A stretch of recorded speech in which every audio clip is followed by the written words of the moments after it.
Hello दोस्तों, आज हम भोले बाबा का गीत गाने जा रहे हैं।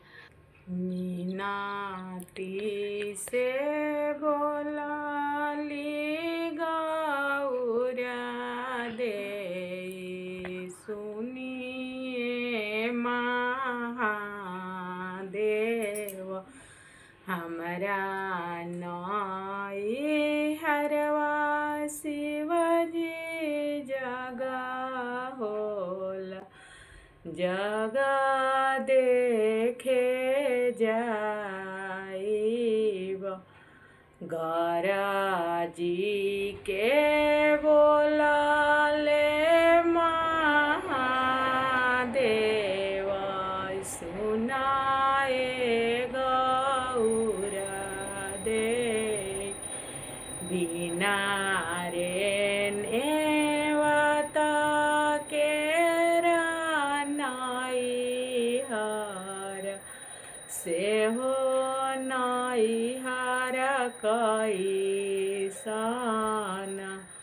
शिवाजी के कहलिया गौरा जी नारे कैली, नैहर रहिया चली दिहाली।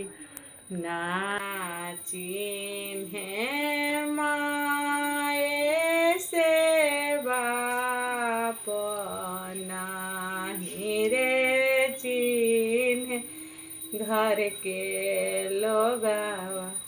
एक चिन्हली गांगो बहिनी, दौड़िया का वार देली।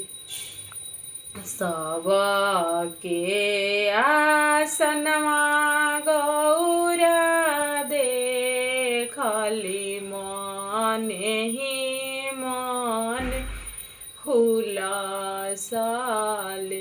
शिवाजी के आसनमा गौरा नहीं रे देखली, मने मने भी हंसी गईली।